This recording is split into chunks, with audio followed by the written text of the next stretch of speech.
Hey, what up squad, it's your boy K-Flow. If you have a manual transmission Tacoma, you need to do this mod right now. And make sure you stick around to the end of the video because I will be announcing the winners to my door Molle giveaway. Now let's get this thing started.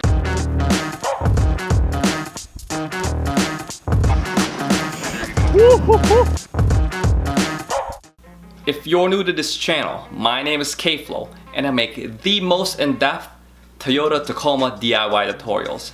So join the squad and smash that subscribe button, baby. Do it now. Now let's get right into it, guys. What is an accumulator and what does it do? Who is your daddy and what does he do? An accumulator is basically like training wheels for driving a manual transmission.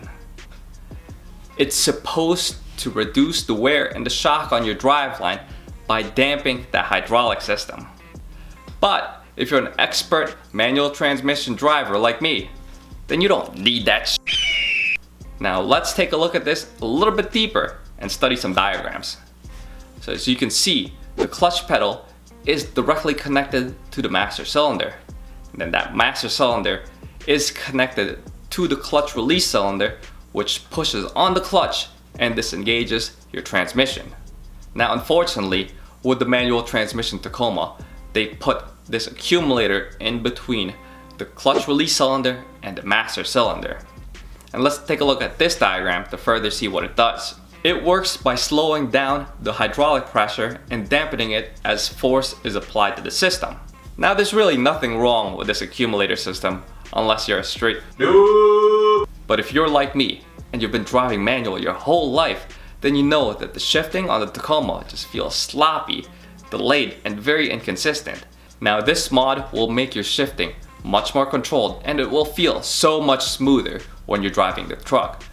So the parts that I will be using here will be on my Amazon storefront. So make sure you check that out at amazon.kflow-script.com. Now before we get to the actual work, let's talk about the winners of our last giveaway. As I mentioned, I will be giving away these door Molle panels. But I've also decided to throw in the mid-console panels with this set so that the winners will get both the door and the mid-console Molles. And our winners for this giveaway are Elvis Gomez and Diego Martinez. Congrats guys. I'm also going to be painting these beforehand so you have these things fully ready to go and all you have to do is install these. And I hope you enjoy these Molle panels. I'll be reaching out to you to get your mailing address so I can ship these things out to you. Yeah buddy, I feel like Oprah at this point. And hopefully I can give away a taco at some point in the future. Now make sure you slap that like and subscribe button so you're up to date with my latest video releases as well as my giveaways.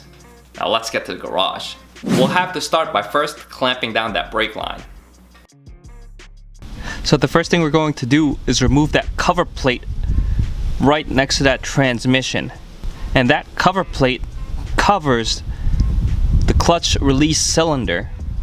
Here's a quick shot with a drive shaft removed from one of my previous videos. Now there's going to be 3 bolts holding that plate in place. And one of them here is at the bottom. And there's 2 at the top. One on the far left and one behind that curve. So let's do that now. And these will come off using a 12mm socket.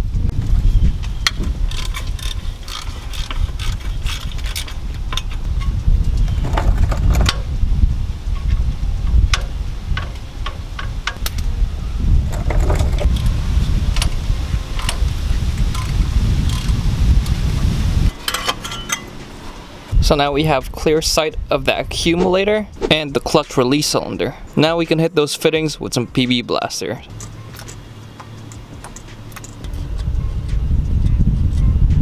Now we wait a few minutes to let the PB blaster soak into those threads. So now we'll have to use a 10mm line wrench to undo that brake line coming from the reservoir. So now we have the accumulator fully loosened. It's still currently dripping the brake fluid, but I do have a pan underneath to catch all the hydraulic fluid. So now I'm going to remove the 3 bolts holding the accumulator against the transmission, and those are 12mm bolts. Now all the bolts on the accumulator has been removed. The two top bolts are a little bit of a pain in the ass. I had to use this special socket wrench and these two different socket heights in order to remove the two 12mm bolts up there. So now we'll have to remove that bolt that holds that hydraulic line and then the fitting on the other end. This one is a 10mm line wrench that I will be using to remove, and this one I will be using a 12mm socket wrench.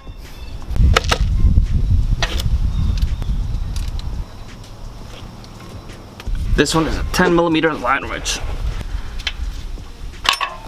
So now that whole accumulator and the hydraulic hose should come right off. So this is what the accumulator looks like off of the truck. This is what goes into the clutch release cylinder, and this is what goes into the reservoir. These are the two mounting holes that were a little bit of a pain. So as I mentioned, I had to use two different heights of the 12mm socket and one of these long swivel head socket wrench, and that worked out really well. This is what the replacement hose looks like. The link where you can get this hose will be in the description below. So now the replacement will be this hose here. Now this will be mounted on the clutch release cylinder using this banjo bolt. Remember, you have to make sure there's a washer on each side of this banjo bolt here. And this pretty much takes the brake line that went into this part of the accumulator here. As you can see right there.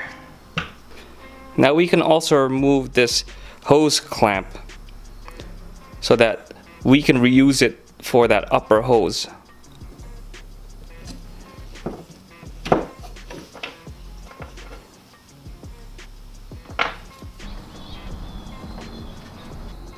This is the clutch release cylinder side, and I had to tighten that banjo bolt down with a 14mm socket and tighten down that fitting that goes onto the banjo bolt with a 13mm wrench. Now here's what it looks like from the upper side. I had to tighten down the hose with a 17mm wrench and a 10mm wrench. And as you can see, I did put that hose clamp right on one of the bolts that held the upper right hand corner of the accumulator. So now the only thing left would be to put this dust cover back on and bleed the clutch.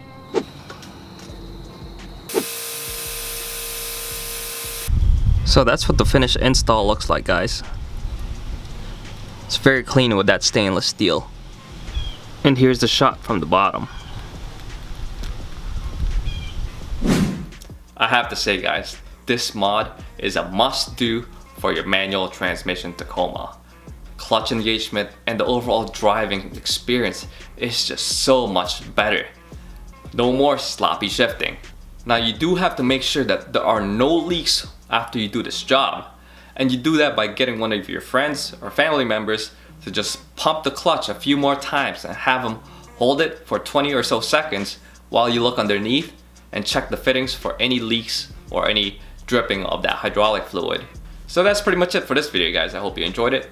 Make sure you smash that like and subscribe button. And until next time, peace.